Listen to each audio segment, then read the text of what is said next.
भूतिया कार की दहशत रात का समय था और आसमान में काले बादल छाए हुए थे। हवा में अजीब सी ठंडक थी जो किसी अनहोनी की आहट दे रही थी। राहुल और उसकी पत्नी स्नेहा एक लंबे सफर के बाद वापस घर लौट रहे थे। उन्होंने एक पुरानी कार खरीदी थी जिसे वे पहली बार इतनी दूर लेकर जा रहे थे। कार देखने में बहुत सामान्य थी, लेकिन राहुल को इसे खरीदते समय बहुत कम कीमत देखकर थोड़ा शक हुआ था। हालांकि उसने सोचा कि शायद यह उसके अच्छे भाग्य का ही हिस्सा था। रास्ता सुनसान था और चारों ओर घना अंधेरा फैला हुआ था। सड़क के किनारे केवल पेड़ थे जो हवा के साथ हिलते हुए डरावने लग रहे थे। जैसे जैसे वे आगे बढ़ते गए, कार की हेडलाइट्स के सामने से धुंध उठने लगी।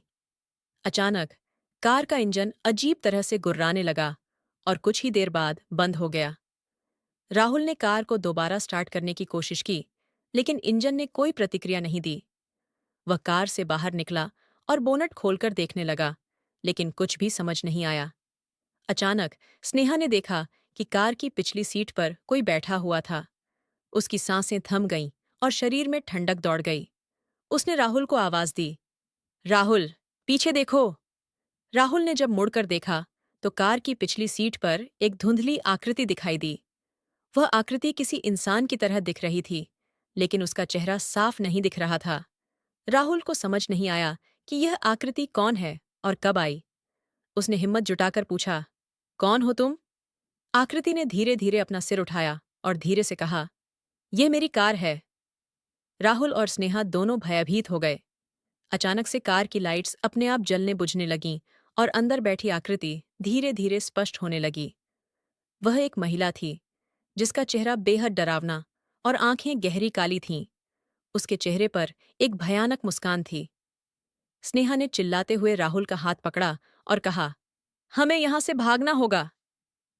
राहुल ने घबराकर कार की चाबी घुमाई और अजीब तरीके से कार का इंजन फिर से स्टार्ट हो गया। लेकिन अब कार राहुल के नियंत्रण में नहीं थी। कार ने खुद ब खुद तेजी से आगे बढ़ना शुरू कर दिया। राहुल ने ब्रेक पर पैर रखा, लेकिन कार की स्पीड लगातार बढ़ती जा रही थी। कार जैसे किसी अदृश्य शक्ति के अधीन हो गई थी और अब उसे रोक पाना असंभव लग रहा था। सड़क के किनारे ऊंचे ऊंचे पेड़ गुजरते जा रहे थे और हवा में डरावनी सिसकियां सुनाई देने लगीं। राहुल और स्नेहा की धड़कनें तेज हो गई थीं।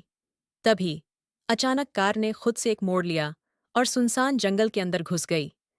जंगल में घुप अंधेरा था और केवल कार की लाइट से थोड़ा सा रास्ता दिख रहा था।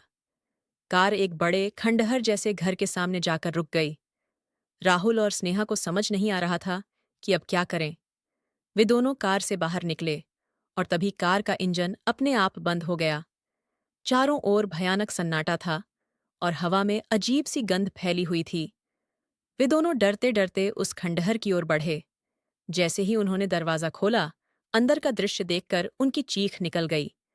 घर के अंदर एक पुरानी तस्वीर टंगी हुई थी जिसमें वही महिला थी जिसे उन्होंने कार में देखा था। तस्वीर के नीचे लिखा था, इस घर की मालकिन जिसका नाम है माया।